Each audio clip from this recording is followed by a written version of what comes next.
I even did my nails. God, I did mine. Mine are red this week. Racers, are you ready? It's time for The Brit Stop!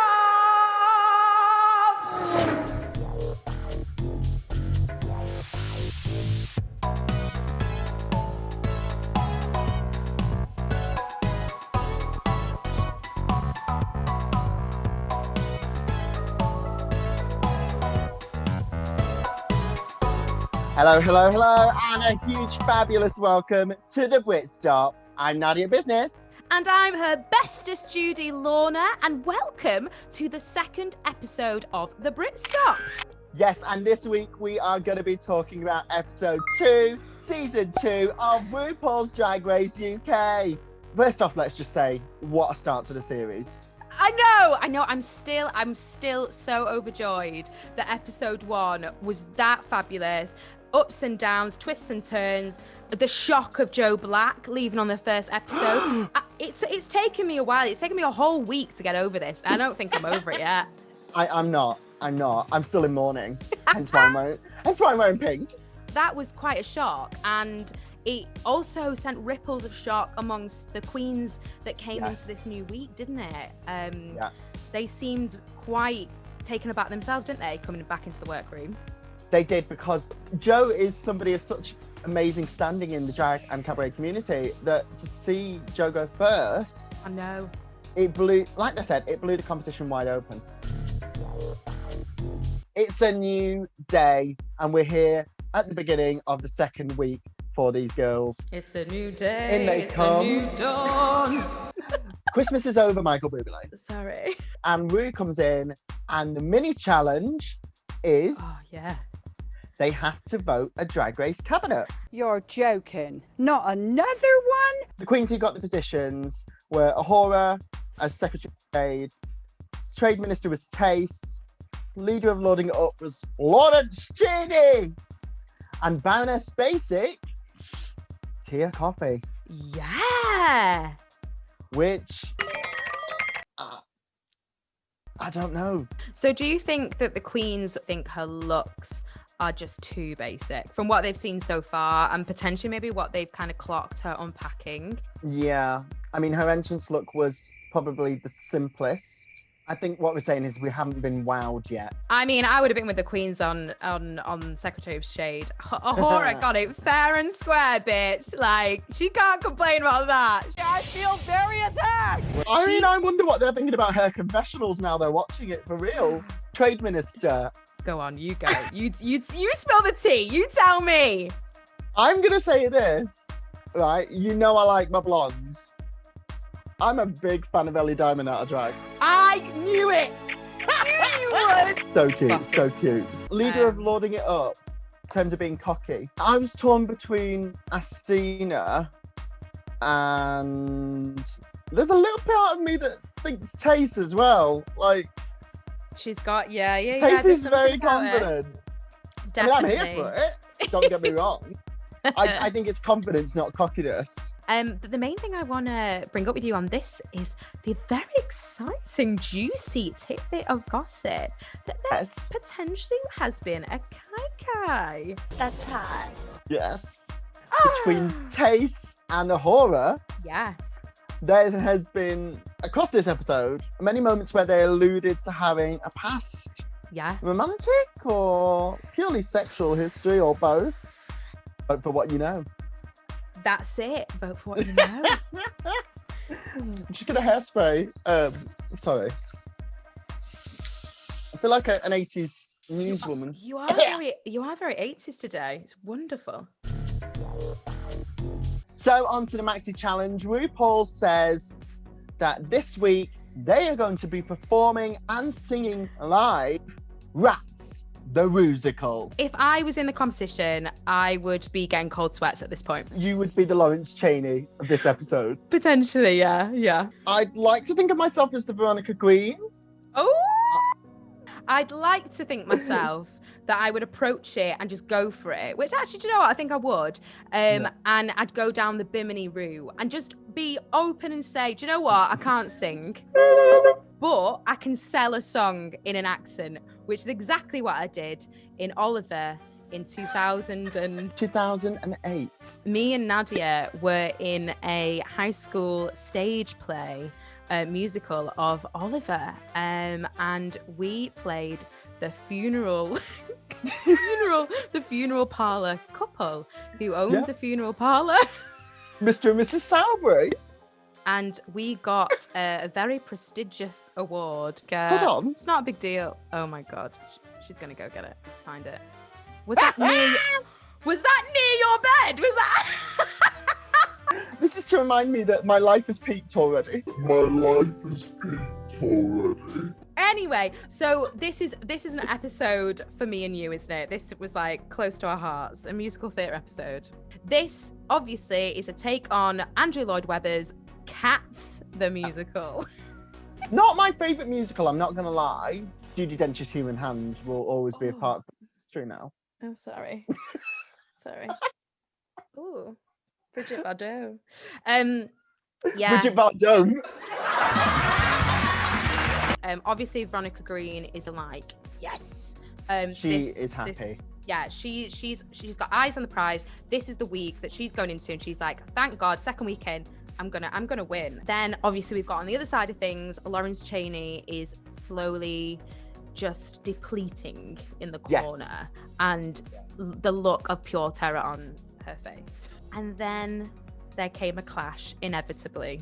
In every season, every musical or big number in RuPaul's Drag Race, there's always a standoff between two queens over one role. And this time it was Cherry Valentine versus Veronica Green over the role of Evita Von Fleas, arguably one of the biggest singing roles, if not the biggest singing role in the whole musical.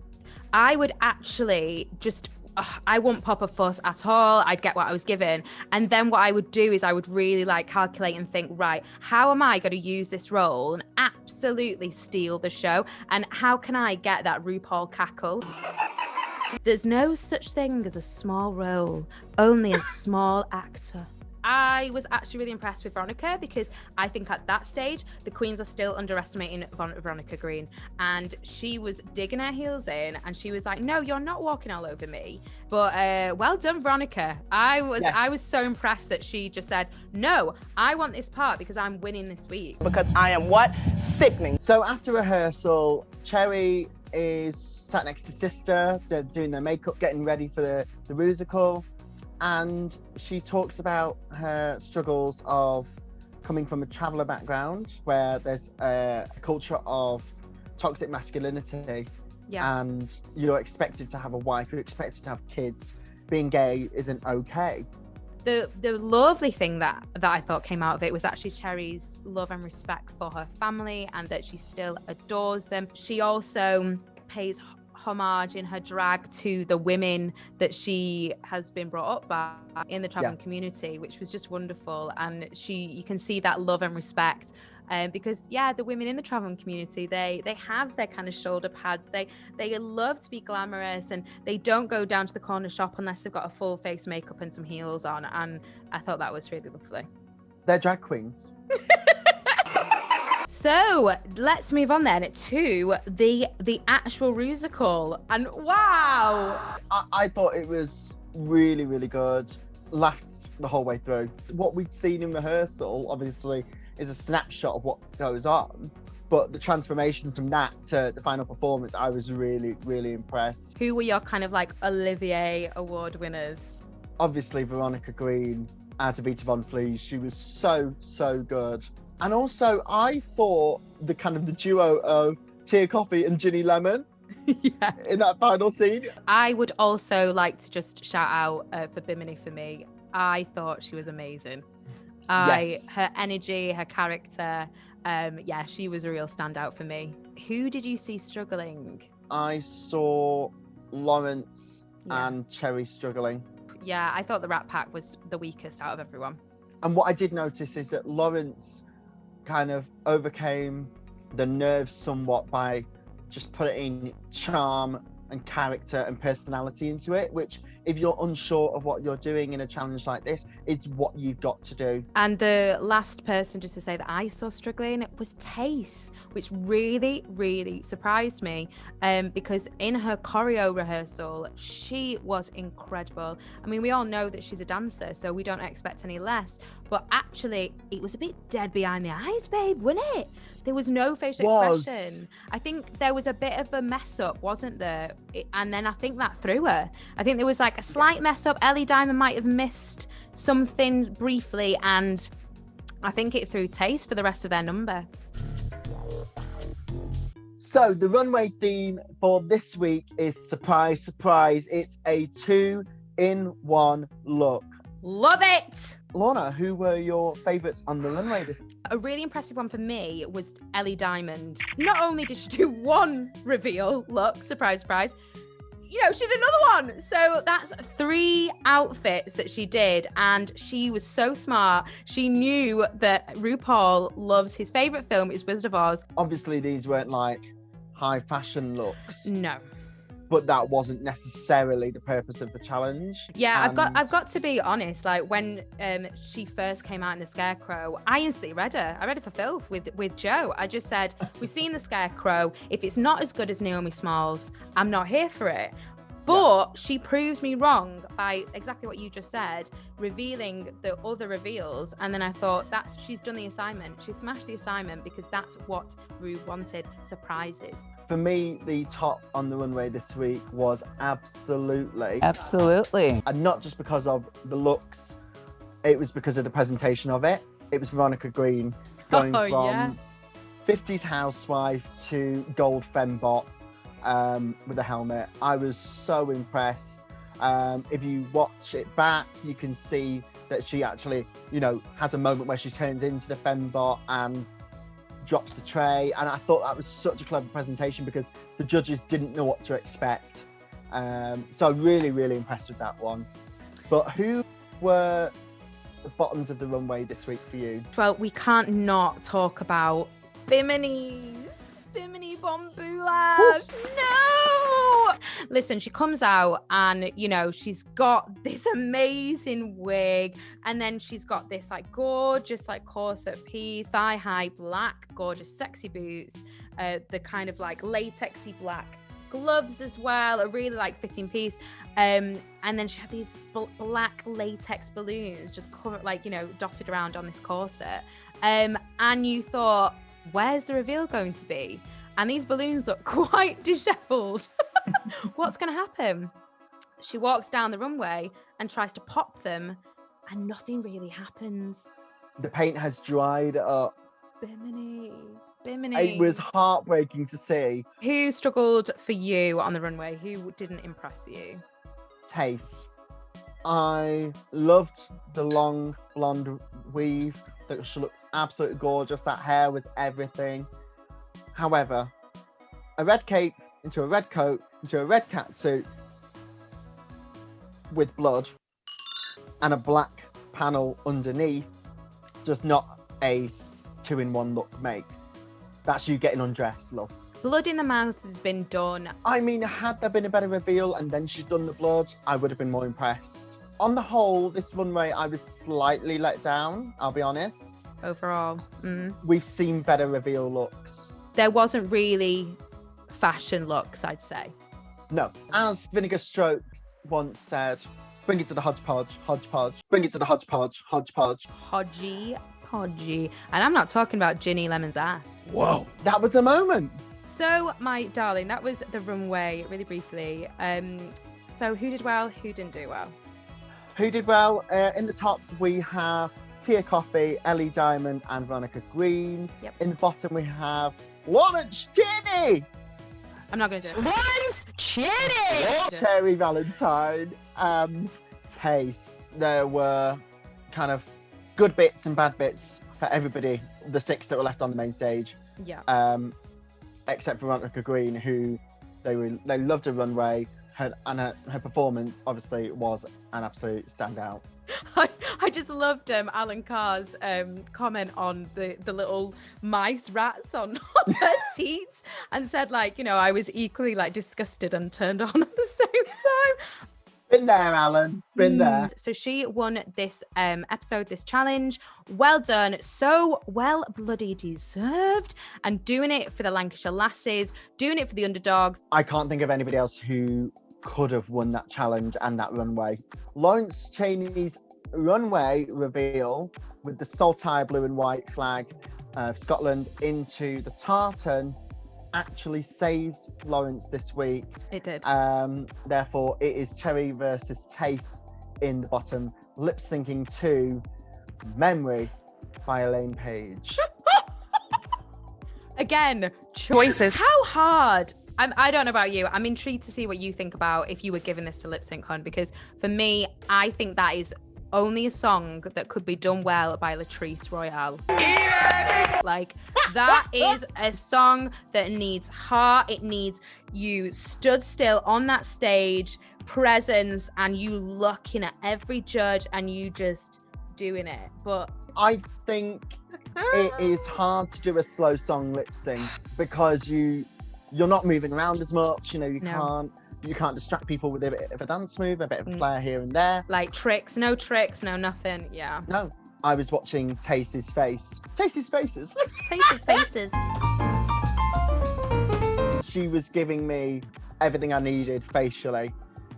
You know, the song is essentially a monologue. It's a cry for help. It's a desperation. My life is painful. And that's what I got from Taste. And I don't think there was necessarily anything for me Cherry could have done. That's fair enough. For me, I'm sorry, but I was kind of disappointed with both. I didn't feel it. I didn't connect with either of them. And I was quite surprised when the queens were crying in the room. I was like, really? But hey, so for me, I didn't know either way. I was like, I don't know what's going to happen here. There wasn't a strong one for me on that one. Fair enough. It wasn't the best lip sync I've ever seen. No. But for me in that moment, because I was so drawn in, Taste definitely sold it for me. And that was the result, wasn't it? Yep, Taste stayed. Survived. She was saved by RuPaul. And unfortunately, episode 2, the queen eliminated was, of course, Cherry Valentine. I didn't think she'd be going this early. Neither did I. Purely based off her confessionals, her personality, and her runway looks, especially in episode 1, I was surprised to see her go. I don't know who else I would have put. Who would you have sent home instead? For this challenge? Yeah. Nobody. Her performance was meh. It was fine, but it was forgettable. And also her runway, I loved the polka dot look when she first turned the corner, but the reveal was basic. Yeah, it had a little pregnancy reveal, and the wig, it wasn't strong enough, was it? But what an amazing queen that will just go on to do most amazing, brilliant things. She's a Ru girl for forever now. She's brilliant. So well done. Well done, Cherry. Absolutely. So that is another episode of RuPaul's Drag Race UK and another episode of the Brit Stop done. Lorna, have you had fun this week? I've had the best time. We're going to say once again, thank you so much for watching the Brit Stop. Keep watching, keep subscribing, keep liking, and keep commenting on our YouTube videos. Yes. With hashtag DragRaceUK. Let us know what you think. Tell us that we're wrong and that our opinions stink. Don't forget to follow us on social media across Facebook, Instagram, and Twitter at The Brit Stop Show. We'll post it down here. Producer Joe will do something fancy. You know what he's like. Do that. Go to iPlayer next Thursday for episode 3, and then come back to us, and we'll be there the Monday afterwards. Which is somebody's birthday. On Monday the 1st of Feb, join us for episode 3 of the Brit Stop, where we'll be reviewing episode 3 of RuPaul's Drag Race UK. Lorna, thank you so much for joining. Thank you, babes. I love you, and I'll see you next week, babes. This has been a pleasure. Roll credits! Ta-ra!